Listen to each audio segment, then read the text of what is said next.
उडणारे कासव. एके दिवशी काय झाले, एक कासव आणि त्याचे मित्र हंस तळ्याकाठी दुःखी बसले होते. तळे सुकल्यामुळे ते विचार करत होते की पाण्यासाठी काय करावे लागेल. कासव हंसला म्हणतो, तुम्ही उडत जा आणि पहा कुठे पाणी सापडतं का.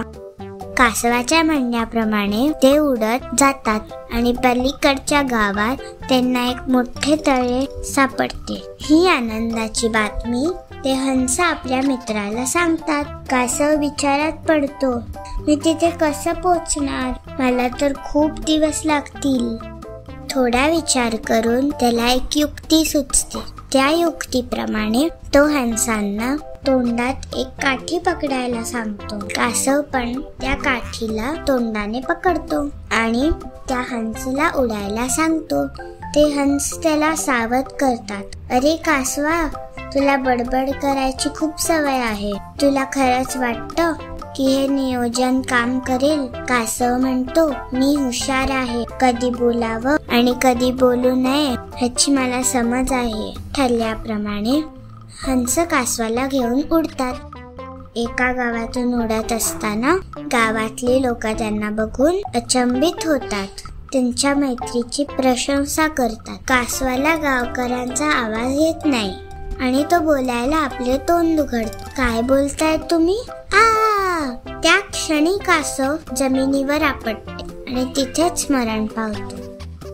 कथेचं तात्पर्य, अति आत्मविश्वास इतरांच्या सूचनेकडील दुर्लक्ष केल्यामुळे नुकसान होते.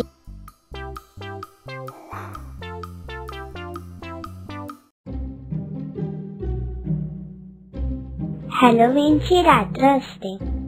बुद्धू, चेटकिनताई आणि तात्या हैवान तीच म्हणजेच गोड गोड खाऊ आपल्या पिशवीमध्ये घेऊन गल्लीतून जात होते. सगळे स्मशानात पोचतात. किती यम्मी ट्रीट्स मिळाले ना आपल्याला. हो रे, आणि कोणाला कळलं पण नाही आपण भूत आहोत. हे बोलून चेटकिनताई झाडूवर बसते. अच्छा, मी निघते, बाय, गुड नाईट असं म्हणून ती उडून जाते. चल बुद्धू, मी पण चाललो, आज आपण खूप भटकलो, बाय असं म्हणून तात्या हैवान गायब होतो. बुद्धू बसतो आणि एक ट्रीट खातो. त्याला आवडतं म्हणून तो एक एक करून सगळेच खातो. मोठी ढेकर देतो आणि झोपून जातो. काही वेळाने त्याच्या पोटात खूप दुखायला लागतं. तो जोरात ओरडत उठतो, आई ग. तात्या हैवान प्रकट होतो. चिटकिनताई झाडूवरून लगेच उडून येते. काय झालं बुद्धू, असे दोघे म्हणतात. बुद्धू रडत सांगतो, पोटात खूप दुखत आहे. तात्या आणि चिटकिन त्याचे दात बघून दचकतात. बुद्धूचे दात काळे झाले असतात. तात्या ट्रीट्सची रिकामी पिशवी उचलतो, हातात घेतो आणि म्हणतो, सगळे चॉकलेट्स, कॅन्डीज, लॉलीपॉप एका वेळेस संपवलेस म्हणून पोटात दुखत आहे. बुद्धू रडत बोलतो, हो पण आता मी काय करू, माझी मदत कर चिटकिनताई प्लीज. चिटकिनताई म्हणते, काळजी नको करूस, मी तुझ्यासाठी काढा बनवून आणते. तात्या, तुला बुद्धूसाठी काय आणायचं आहे हे तुला माहित आहे असं म्हणून दोघे निघून जातात. चिटकी तिच्या घरी काढा बनवते. मोठ्या भांड्यात काहीतरी टाकते आणि ढवळते. चिटकिनताई म्हणते, हे घे, हा काढा पी, तुझं पोट दुखणं बंद होईल. बुद्धू ते पितो. तात्या म्हणतो, हे घे टूथब्रश आणि टूथपेस्ट. तात्या त्याला अर्धा दाखवतो आणि म्हणतो, दात पण काळे केले आहेस तुझे, नीट दात घास. बुद्धू लगेच ब्रश करतो. चिटकिनताई म्हणते, आता लक्षात ठेव, चॉकलेट्स, कॅन्डीज, लॉलीपॉप्स हे एवढे एकदम खाऊ नये, त्याने पोटात खूप दुखतं. तात्या हैवान बोलतो, आणि दात पण खराब होतात, तर रोज 2 वेळा दात घासायला विसरू नकोस. Brush your teeth twice daily. बुद्धू म्हणतो, हो मी असंच करेन. चिटकिनताई आणि तात्या विचारतात, प्रॉमिस?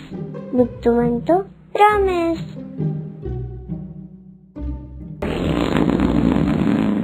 Excuse me. सगळे असतात.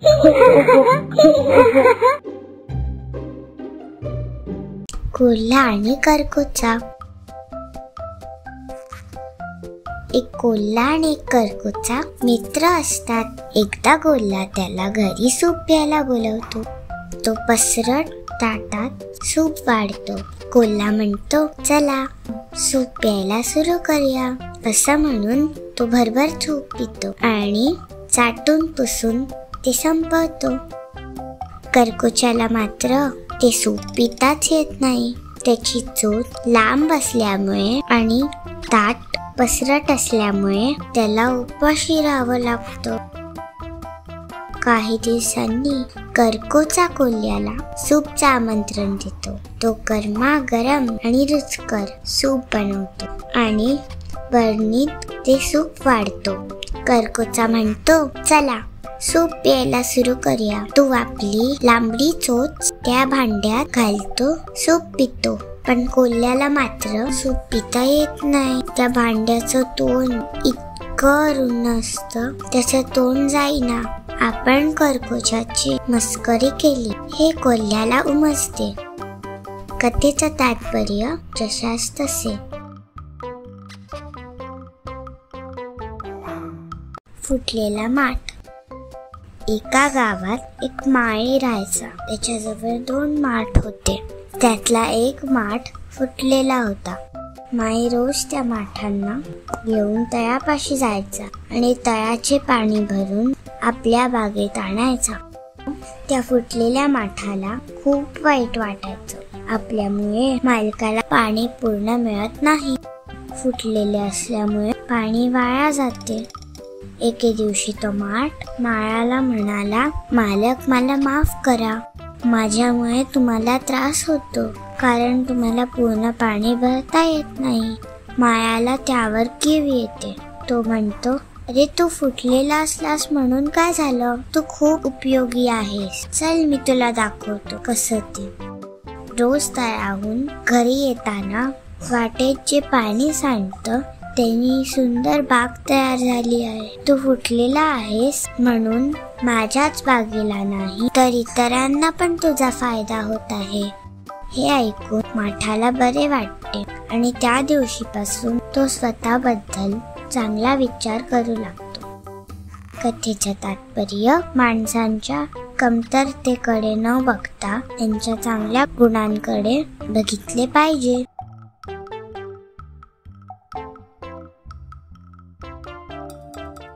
माकडाचा न्याय. गुंड्या आणि बंड्या नावाच्या 2 मांजरी असतात.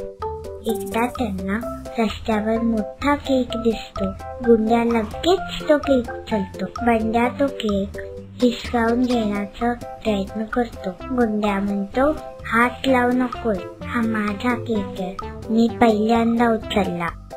बंड्या म्हणतो, पण मी तो पहिले पाहिला म्हणून तो माझा आहे. ते दोघं भांडायला लागतात.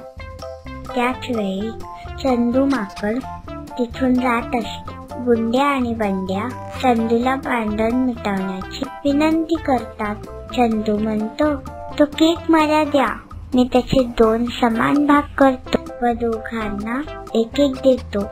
चंदू त्या केकचे 2 तुकडे करतो. तो म्हणतो, अरे छा, हे 2 समान तुकडे नाहीत. हा तुकडा दुसऱ्यापेक्षा मोठा झाला आहे. मग तो मोठा तुकडा थोडासा खातो तरी ते समान होत नाही.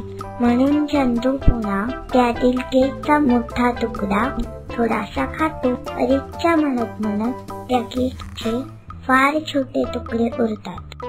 अरे रे, मी तुम्हाला एवढे इटुकले पिटुकले तुकडे कसे देऊ बरं, मीच खातो हे, असे म्हणून ते तुकडे तोंडात टाकतो व उड्या मारत निघून जातो. कथेचं तात्पर्य, दोघांचे भांडण तिसऱ्याचा लाभ.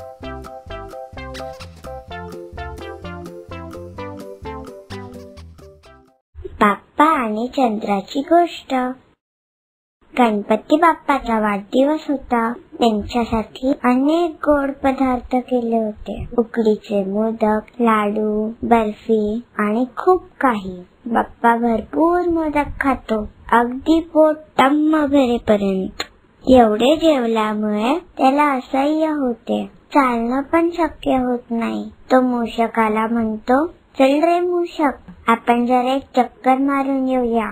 बाप्पा मूषकाच्या अंगावर बसतो आणि दोघे जातात फिरायला. अचानक एक साप प्रकट होतो. मूषक सापाला पाहून दचकतो आणि त्यामुळे बाप्पा खाली पडतात. बाप्पा खाली धडाम पडलेले पाहून चंद्र हसायला लागतो. हा हा हा हा हा. साप गायब होतो. बाप्पा चंद्राकडे बघून चिडतो. चंद्र खो खो हसत असतो. बाप्पा चंद्राला म्हणतो, मला बघून हसतोस? चंद्र तरी जोरात हसतो. बाप्पा चिडतात आणि आपला दात तोडून चंद्राच्या दिशेने फेकतात. चंद्रा, मी तुला गायब करतो. दात चंद्राला लागण्यामुळे तो गायब होतो. बाप्पा कमरेवर हात ठेवून हसतात. गायब झालेला चंद्र बाप्पा समोर येतो आणि म्हणतो, मला माफ कर, मी हसलो, पुन्हा अशी चूक नाही होणार. बाप्पा प्रेमळ असल्यामुळे म्हणतात, ठीक आहे, मी माझा शाप मागे घेऊ शकत नाही, पण कमी करू शकतो. आजपासून तू रोज आकाशात पूर्ण दिसणार नाही, छोटा मोठा होत राहशील. चंद्र म्हणतो, धन्यवाद. अशा प्रकारे चंद्राचा गर्भ बाप्पा कमी करतो. असेही म्हणतात की गणेश चतुर्थीला चंद्राकडे कोणी पाहू नये, नाहीतर त्यांचे काम बिघडतील. गणपती बाप्पा मोरया.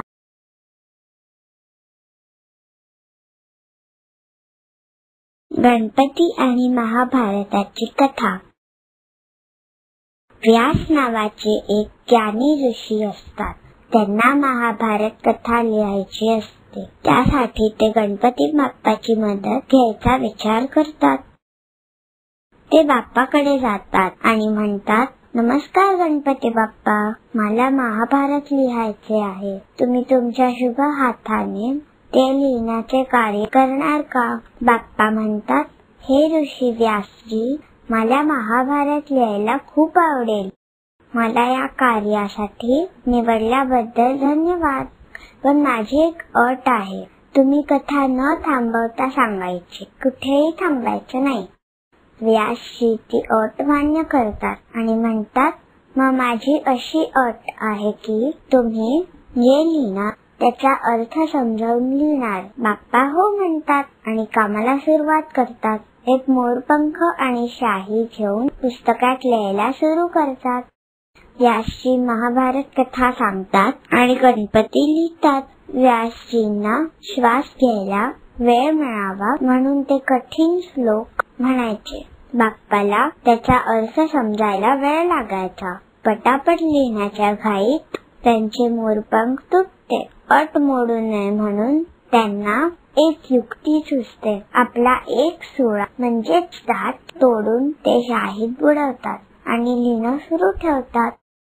अशा प्रकारे गणपती बाप्पा ज्ञानासाठी आपल्या दाताचा बलिदान देतात. गुलाब आणि निवडुंग. एका वाळवंटात एक गुलाब आणि निवडुंग राहायचे. गुलाब निवडुंगाशी वाईटपणे बोलायची, त्याचा नेहमी अपमान करायची. मी किती सुंदर आहे, तू किती काटेरी आहेस. निवडुंग मात्र शांत राहायचा. एका उन्हाळ्यात पाण्याची टंचाई झाली. गुलाबाला पाणी मिळालं नाही. त्याच्या पाकळ्या हळूहळू सुकल्या आणि गळून पडल्या. निवडुंगाला मात्र जगण्यासाठी पाण्याची फारशी गरज नसते. निवडुंगात पाणी साठवायची क्षमता असते. मागच्या पावसात त्याने खूप पाणी साठवले असते. अनेक चिमण्यांना ह्याचा फायदा झाला. एवढ्या गरमीत निवडुंगाचे पाणी महत्वाचे ठरले. गुलाब निवडुंगाला म्हणतो, मला माफ कर, मी तुझा अपमान केला. मी मरत आहे, मला थोडे पाणी देऊन मदत करशील का प्लीज. निवडुंग प्रेमळ असल्यामुळे म्हणतो, ठीक आहे गुलाबताई, हे घे पाणी.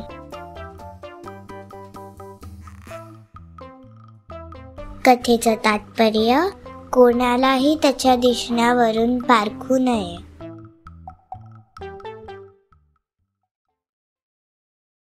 एक धाडसी कोल्हा. एका जंगलात गोमाया नावाचा कोल्हा राहत होता. तो 2 दिवसापासून उपाशी होता.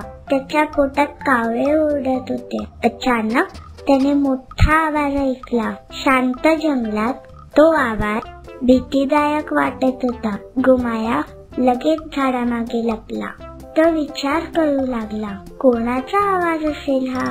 सिंहाचा असेल का? त्याने एखाद्या प्राण्याला मारलं असेल आणि त्या प्राण्याच्या पोटातून आवाज येत असेल. तो थोडासा घाबरला.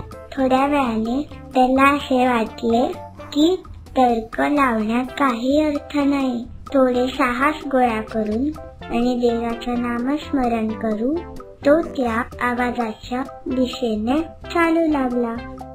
पुढे गेला आणि ते समोरचं दृश्य बघून तो हसायला लागला. तो आवाज कुठल्याही प्राण्याचा नसून एका ढोलचा होता. एका झाडाची फांदी त्यावर लटकत होती आणि हवेमुळे ती फांदी ढोलावरती आपटत होती. त्या ढोलच्या बाजूला गोमायाला एक पेटी दिसली ज्यात चविष्ट अन्न होते. गोमाया पोटभर जेवला आणि आनंदी मनाने निघून गेला. कथेचं तात्पर्य, आयुष्यात कठीण परिस्थितींना सामोरे गेलात तर यश नक्कीच प्राप्त होते.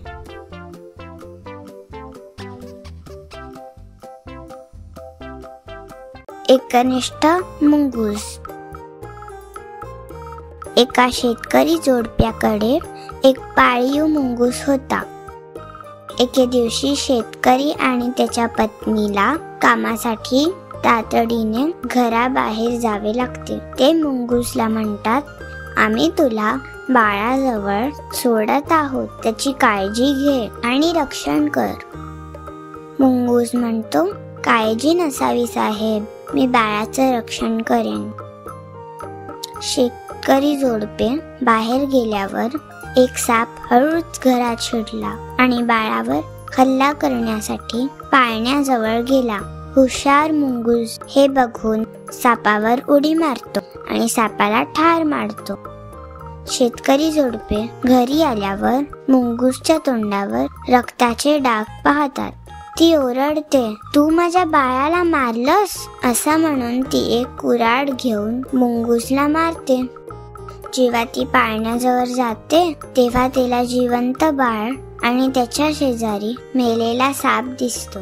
तिला घडलेल्या प्रकाराची जाणीव होते आणि पश्चातापही होतो. ती खूप रडते. कथेचा बोध, कृती करण्यापूर्वी विचार करा.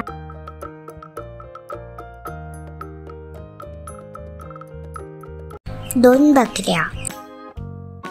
एका गावात 2 बकऱ्या राहत होत्या. एकाचा रंग असतो काळा, दुसऱ्याचा असतो तपकिरी. एके दिवशी झाडाच्या पुलाच्या मध्यभागी दोघांची भेट होते. दोघी अगदी समोरासमोर उभ्या. पूल अरुंद असल्यामुळे एका वेळी एकच प्राणी त्यावरून पलीकडे जाऊ शकायचा. तपकिरी बकरी काळ्या बकरीला म्हणते, अरे काळू, माझ्या रस्त्यातून दूर हो. काळी बकरी म्हणते, निमूट मागे जा, नाहीतर मी तुला या झऱ्यामध्ये फेकून देईन.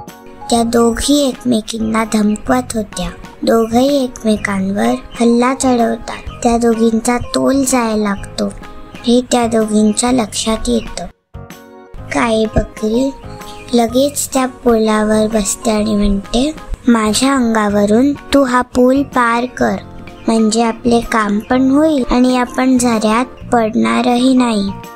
तपकिरीला हे म्हणणे पटते आणि ती त्या काळ्या बकरीच्या अंगावरून पुढे जाते. मग ती काळी बकरी स्वतः उभी राहते आणि पलीकडे निघून जाते.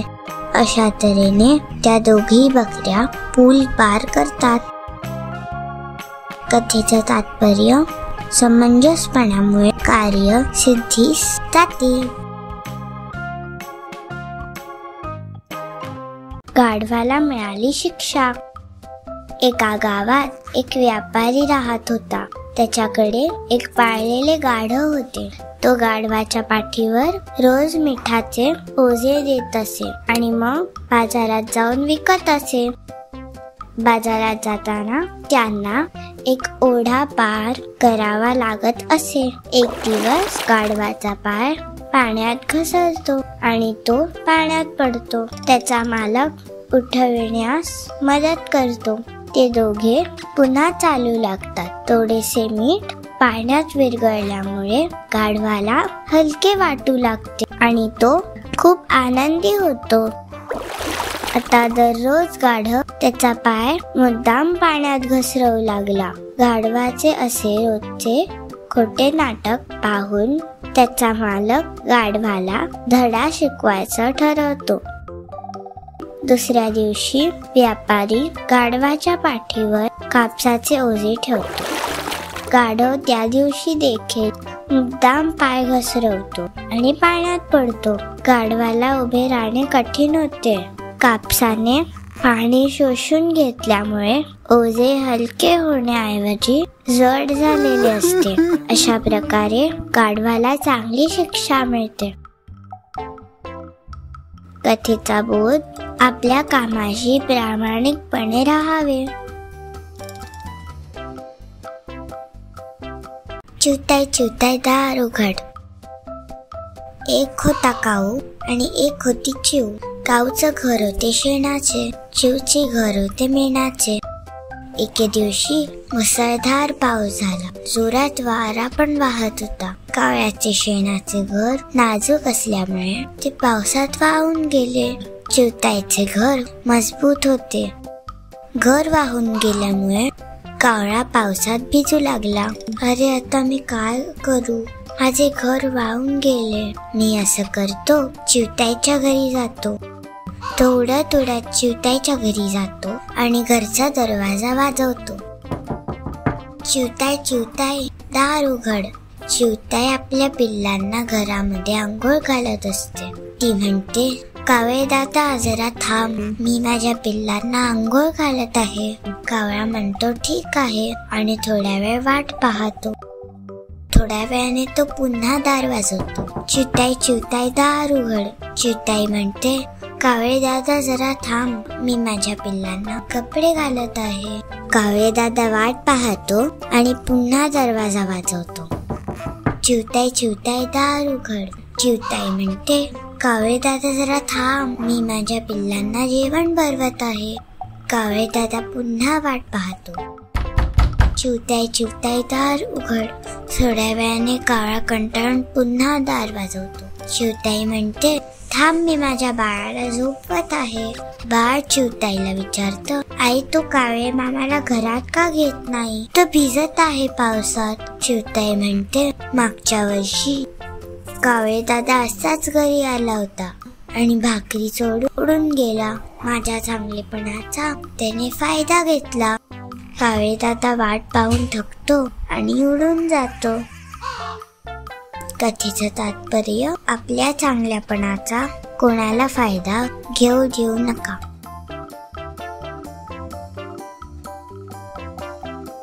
तीन लहान डुकरे. एकेकाळी 3 लहान डुकरे होते. एके दिवशी त्यांनी ठरवलं की आपापली घरं बांधायची आणि स्वतंत्रपणे राहायचं. पहिलं डुक्कर खूप आळशी होतं. त्याने कष्ट न करता लवकर घर बांधायला हवं म्हणून गवताचं घर बांधलं. त्याला वाटलं की हे सोपे आणि जलद होईल. दुसरं डुक्कर थोडंसं जास्ती मेहनती होतं, पण तेही काम जलद उरकायला पाहत होतं. त्यामुळे त्यांनी लाकडाचं घर बांधलं. त्याचं घर थोडकं मजबूत होतं, पण पूर्ण सुरक्षित नव्हतं. तिसरं डुक्कर खूप शहाणं आणि मेहनती होतं. त्याने खूप मेहनत घेऊन विटा आणि सिमेंटचं मजबूत घर बांधलं. त्याला माहित होतं की कठीण प्रसंग आल्यावर ते घरच सुरक्षित असेल.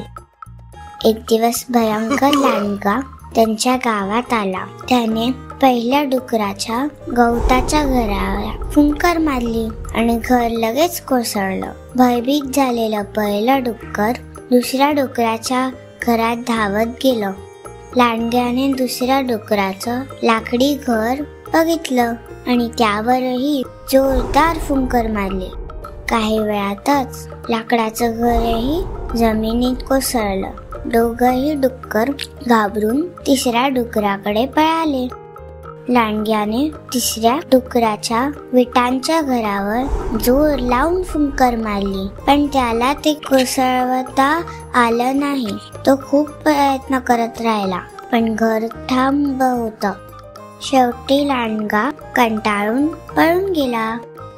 कथेचं बोध कष्ट, शहाणपणा आणि धैर्याने संकटावर मात करता येते.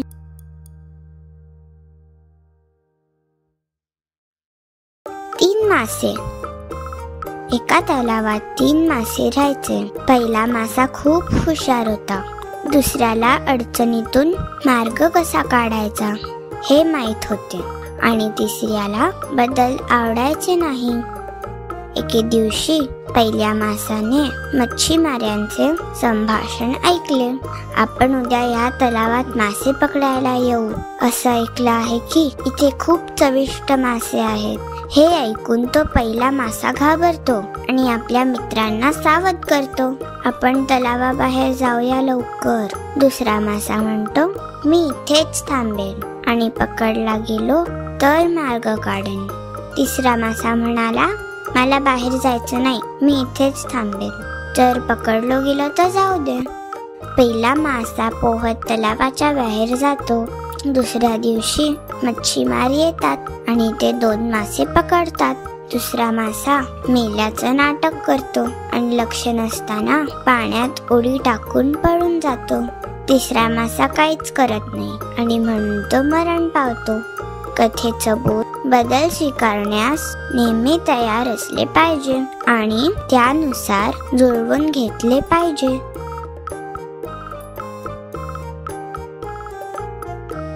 सुतार पक्षी आणि वाघोबा. एका जंगलात एक स्वार्थी वाघोबा राहायचा.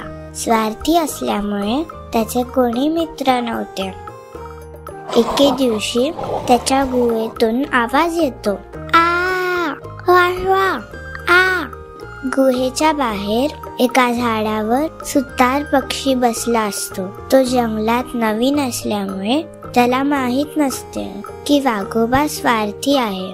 तो गुहेत जातो आणि पाहतो की वाघोबाच्या दातात एक हाड अडकले आहे. सुतार पक्षी म्हणतो, वाघोबा भाऊ, मी हे हाड तुझ्या दातातून काढेन, पण एका अटीवरच. मला रोज तुझ्या जेवणातला एक छोटा हिस्सा खायला द्यायचा.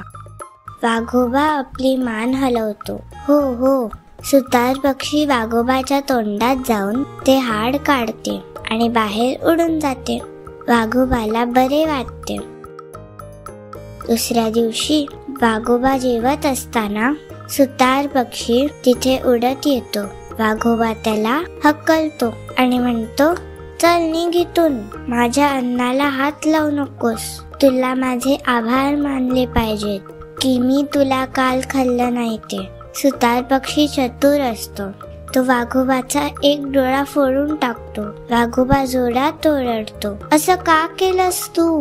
सुतार पक्षी म्हणतो, अरे तुला तर माझे आभार मानले पाहिजेत की मी तुझा एकच डोळा फोडला. माझी इच्छा झाली तर मी तुझे 2 डोळे फोडू शकतो. असं म्हणून तो उडून जातो. कथेचं तात्पर्य, माणसाने कृतज्ञ असावे.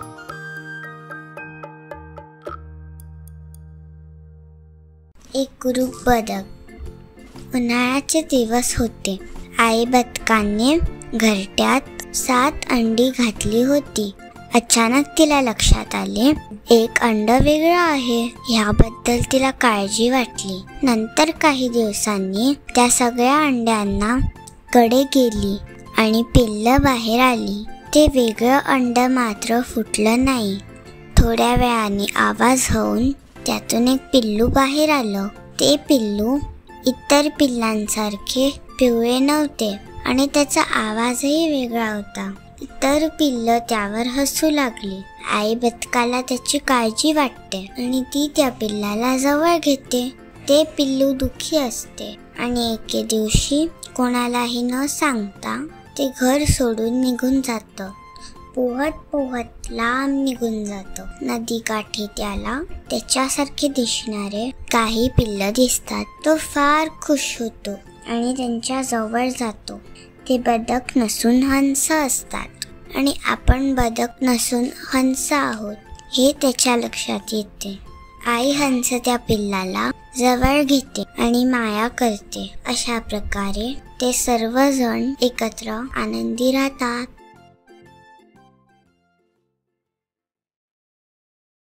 जादूचे बदक.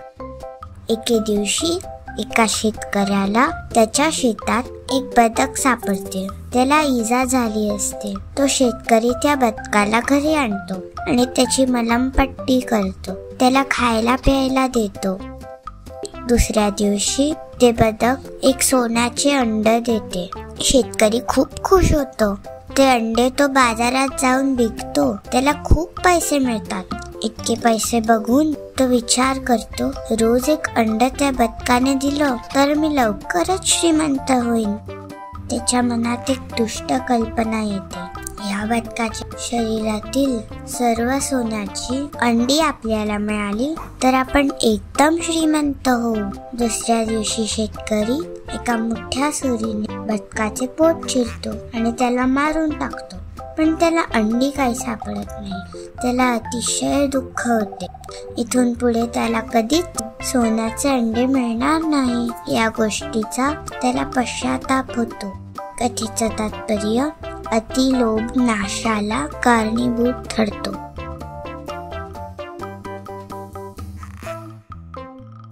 स्वातंत्र्याचे महत्त्व. एका जंगलात एक कुत्रा आणि एक लांडगा राहत होते. ते दोघं जिवलग मित्र होते. एके दिवशी राजाचा सेवक जंगलातून जात होता. त्याला कुत्रा आवडला आणि म्हणून त्याने त्या कुत्र्याला पकडले आणि महालात नेले.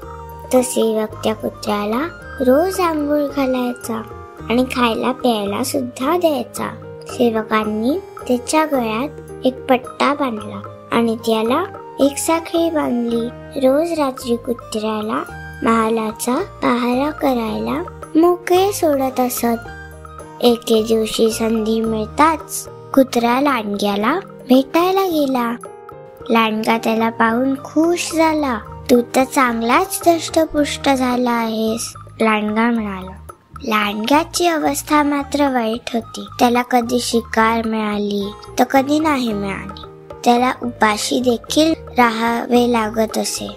कुत्रा म्हणतो, तू माझ्याबरोबर महालात चल. तिथे तुला खायला मिळेल आणि कामदाम सुद्धा नाही. शिवाय आपली काळजी घेण्यासाठी तिथे खूप सेवक आहेत. लांडगा तयार होतो. पण अचानक त्याची नजर कुत्र्याच्या गळ्यात बांधलेल्या पट्ट्यावर जाते. तिथे एक जखम झालेली दिसते. मित्रा, तुझ्या मानेवर हे काय झालं आहे? लांडगा विचारतो.